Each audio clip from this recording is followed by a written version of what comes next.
Bismillahirrahmanirrahim. Assalamualaikum warahmatullahi taala wabarakatuh. Alhamdulillahi rabbil alamin wassalatu wassalamu ala asyrafil anbiya'i wal mursalin wa ala alihi wa sahbihi ajma'in.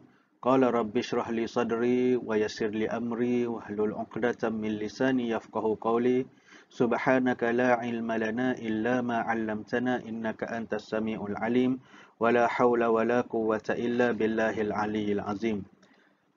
Alhamdulillah, syukur kita kehadrat Allah Subhanahu Wa Taala kerana masih lagi diberi ruang dan peluang untuk kita bertemu bagi kita membincangkan satu tajuk iaitu Al-Fiqrah Al-Hadisah Al-Munharifah, iaitu pemikiran moden yang sesat. Tajuk ni merujuk kepada golongan ataupun puak pemikiran liberalisme. Okey. Kita akan kupas secara ringkas berkaitan dengan apa yang dimaksudkan dengan liberal. Okey, mafhum al-liberaliyah, hurriyatul fikri. Okey, konsep ataupun maksud liberalisme iaitu kebebasan berfikir. Dia kata hiya harqatun fikriyatun tanzuru ilal Islam bi annahu yunadi bikiyamil hurriyah wa hukukil insan wal musawat al-liberaliyah wa faslid din anid daulah.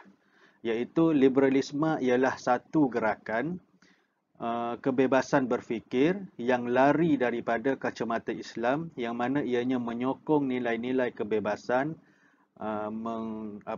memperjuangkan hak asasi manusia dan idea pemisah antara agama dan negara. Itu yang doktrin ataupun pegangan ataupun fahaman yang mereka perjuangkan. Dengan kata lain, liberalisme ni adalah satu kepercayaan ataupun falsafah hidup dan gerakan yang meletakkan idea kebebasan sebagai prinsip tertinggi, menggantikan peranan agama dalam mengatur kehidupan individu dan masyarakat. Okay, dan perkataan liberalisme ni merujuk kepada satu perkataan dari bahasa Latin yang berbunyi liber, yang bermaksud bebas. Okey, senang cerita, liberalisme ni adalah seseorang ataupun kumpulan masyarakat bebas menyuarakan apa sahaja yang dia rasakan betul. Yang masyarakat ataupun individu itu rasakan betul, dia bebas untuk suarakan, bebas untuk amalkan dan bebas untuk buat sesuatu. Okey, kemudian kita tengok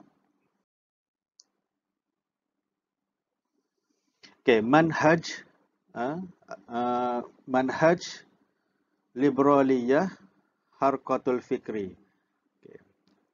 Okey, kita tengok manhaj ataupun fahaman liberal,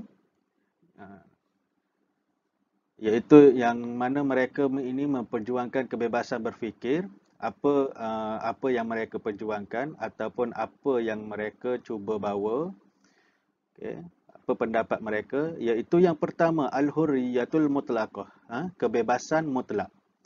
Okey, al-fahmu bi anna lil fardi hurriyatan mutlaqatan bila quyudin hatta fil i'tiqad wal fikri was suluk, iaitu mereka membawa fahaman bahawa setiap individu mempunyai kebebasan mutlak dan tidak terbatas, sama ada dari segi percakapan, dari segi kepercayaan, pemikiran dan tingkah laku. Okey, kalau mengikut seorang ahli falsafah barat yang bernama John Stuart Mill, dia kata dalam perkara yang berkaitan dengan diri seseorang itu sendiri, tiada autoriti dan tiada siapa yang berhak untuk menghalangnya melakukan apa sahaja yang dia mahukan asalkan tidak mendatangkan kemudaratan kepada orang lain. Dia kata oleh itu tiada hukuman patut dikenakan ke atas seseorang yang melakukan perkara yang hanya berkaitan dengan dirinya sahaja. Okay, dan disebabkan itu jugalah murtad, judi, zina, pelacuran, LGBT, berkahwin sesama jenis dibenarkan di barat. Kerana ianya adalah perkara yang melibatkan dirinya seorang, tidak melibatkan orang lain. Itu adalah benda ataupun perbuatan-perbuatan tadi tu, judi, zina, LGBT dan sebagainya tu, dibenarkan di barat sebab dia melibatkan atas pilihan orang tu sendiri. Tak ada paksaan, tak ada hukuman ke atas dia. Kalau dia nak buat, dia buat. Okay, sama ada nak kahwin sejenis ke apa ke, tak kisah. Tapi itu adalah pilihan seseorang, itu hak asasi dia dan tak boleh dijatuhkan hukuman. Okay, itu fahaman yang dibawa dalam liberal. Okay, kemudian yang kedua, al-istiqaliyatul fardu, istiqaliyatul fardi fi tafsirin nusus ad-diniyah badalam minas sawabik al-islamiyah al-mu'tabirah, iaitu kebebasan individu dalam mentafsirkan agama ataupun mentafsirkan ayat Al-Quran, tidak perlu mengikut pendapat tokoh-tokoh Islam yang muktabar. Okay, contohnya, kita bagi contoh antara fahaman diorang dalam mentafsirkan ayat Al-Quran. Dia kata kalau Allah berfirman, yang maksudnya Allah berfirman berkaitan dengan hukum mencuri. As-sariqu was-sariqatu faqta'u aydiyahuma. Pencuri lelaki dan pencuri perempuan, maka hukumannya adalah potong tangan. Tapi bagi puak-puak liberal ni, mereka kata yang dituntut adalah memberi hukuman ke atas si pencuri. Dan so bolehlah hukuman potong tangan tadi ditukarkan kepada hukuman penjara yang sesuai dengan peradaban manusia semasa. Maksudnya potong tangan tu dah tak relevan dah dalam masa sekarang. So dia orang ubah, boleh ditukarkan hukuman potong tangan yang ditetapkan dalam Al-Quran bagi pencuri itu ditukarkan kepada hukuman penjara. Okey, kemudian kita tengok manhajnya lagi. Okey, yang kedua iaitu al-almaniyah, iaitu bermaksud sekularisme. Okey, fahaman liberal yang berbentuk sekular. Ib'aduddin anil hayah au fasluddin anil hayah. Okey, ib'aduddin anil hayah au fasluddin anil hayah, iaitu mereka menghilangkan agama daripada kehidupan ataupun memisahkan agama daripada kehidupan atau menegakkan kehidupan kepada selain daripada agama. Okey, macam mana? Mereka ni menafikan kesempurnaan Islam. Mereka berpendapat Islam hanyalah tuntutan pelaksanaan ibadat sahaja. Bukan boleh untuk mengurus takbir dunia pun. Dia kata Islam ni cuma salah satu untuk buat amalan yang ritual sahaja. Dia orang kata Islam ni buat ibadat je. Ini dia nak pisahkan antara Islam dan ajaran Islam, syariat Islam dengan politik. Dia kata Islam ni cuma buat ibadat je, solat je, puasa je, bukannya boleh gunakan Islam untuk memerintah ataupun mentadbir dunia. Okey, mereka mendakwa syariat Islam sudah lapuk dan tidak digunakan pada masa kini. Ibadat pula dianggap sebagai pengikat ataupun belenggu kebebasan. Dia kata ibadat ni adalah belenggu ataupun pengikat kepada kebebasan manusia. Maksudnya sampai masa je kena solat. Masuk waktu je kena solat contohnya. Masuk bulan Ramadan je kena puasa. Tak ada hak kebebasan dalam diri manusia ataupun umat Islam itu sendiri. Dia kata okey, itu yang pertama. Yang kedua, hasruddin fil ibadah bermakna ad-daiqi faqat wa fil alaqatir ruhiyah bil khaliq, iaitu mereka ni menghadkan agama untuk beribadah dalam pengertian yang sempit sahaja.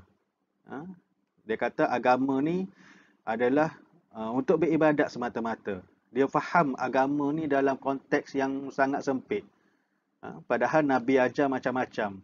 Dalam Al-Quran, dalam hadis tu terdapat semua. Dari sudut ibadahnya, daripada sudut muamalahnya, daripada sudut politiknya, siasahnya. Okay, bukannya hubungan kerohanian dengan pencipta sahaja. Dia kata agama ni adalah hubungan antara manusia dengan Allah Subhanahu Wa Taala. Lapuk, benda ni tak boleh digunakan. Dan diorang mentafsirkan agama tu dengan tafsiran atau pengertian yang sempit sahaja. Okey, seterusnya kita tengok at-ta'addudiyah ad-diniyah, iaitu fahaman liberal berkaitan dengan pluralisme agama. Okey.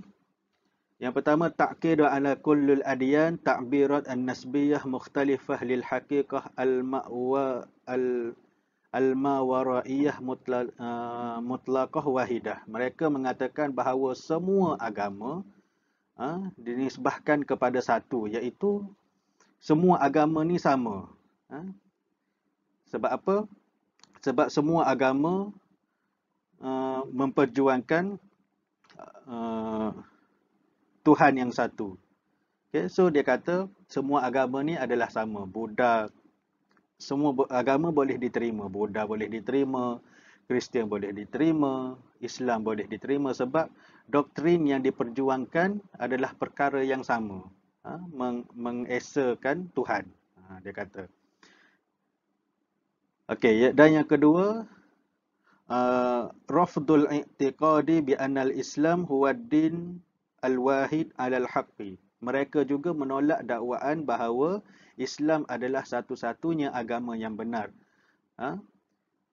Mereka kata ajaran Islam benar, tetapi dalam masa yang sama agama lain juga mereka benarkan kerana ada nilai-nilai murni yang tersendiri dalam setiap agama. Sedangkan dalam Al-Quran Allah berfirman inna dina indallah il-Islam. Okay. Agama yang diterima di sisi Allah adalah agama Islam, tapi mereka ni kata mana boleh Islam sahaja yang agama yang baik, agama lain juga baik, agama lain juga tak suka orang mencuri, agama lain juga melarang untuk minum arak.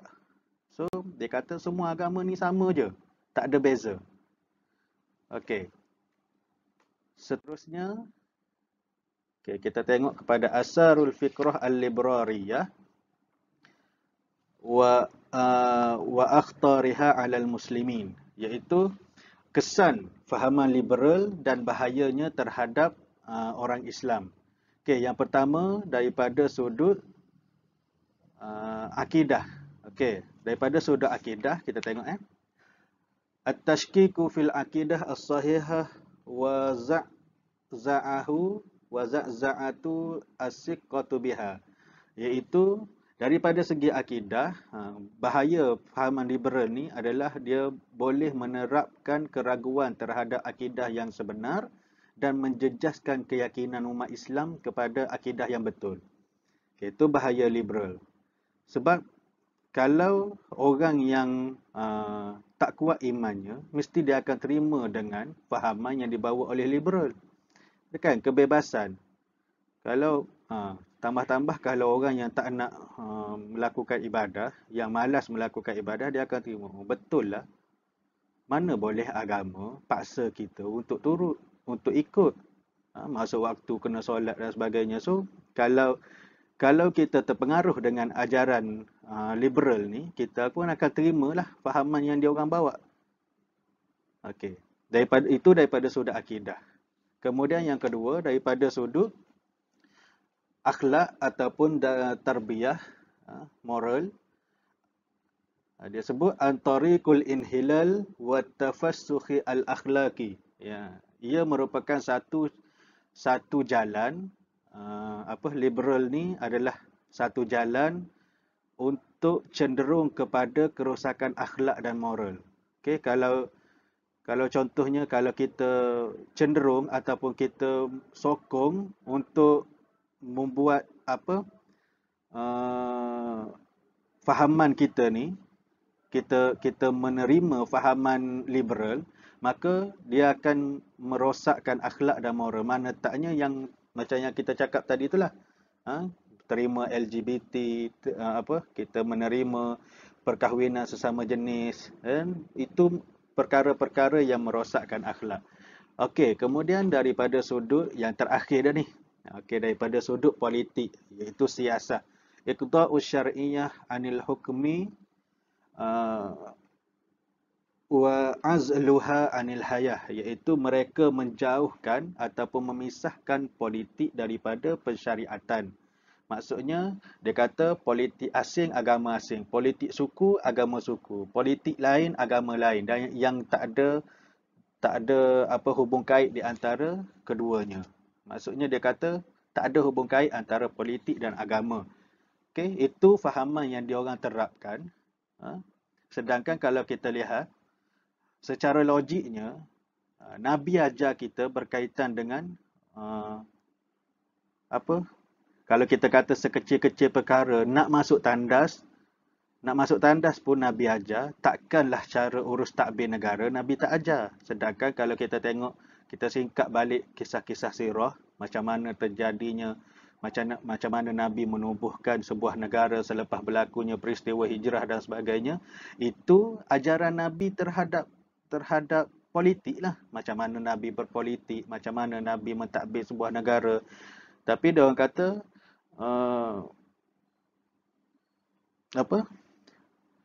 politik ni tak termasuk dalam syariat Islam. Okay? So, diorang kata tak boleh nak masukkan ajaran Islam ataupun nak mencampur adukkan antara agama dan politik. Okay, itu kesan dia. Maka timbullah berbagai-bagai pendapat, okay? Sehingga boleh menjejaskan cara urus takbir sesebuah negara, macam yang kita bagi tahu tadi. Okey, sekarang ni dalam pentadbiran sesebuah negara, jarang negara yang menggunakan hukum-hukum yang diterapkan dalam Islam. Hukum kisos tak diguna. Semuanya diubah menjadi hukuman yang baru yang mengikut pemikiran yang dirasakan logik bagi manusia. Tak boleh potong tangan bagi pencuri, tak boleh dihukumkan sebat dengan 100 rotan bagi pezina dan sebagainya. Okey. Saya rasa setakat itu saja penerangan saya berkaitan dengan tajuk ni. Iaitu tajuk kita tadi adalah Al-Fiqrah Al-Hadisah Al-Munharifah. Semoga ianya memberi manfaat untuk kita semua. Saya mohon maaf atas segala kesilapan ataupun ketidakkelancaran saya berkata-kata. Wallahu a'lam bishawab. Assalamualaikum warahmatullahi wabarakatuh.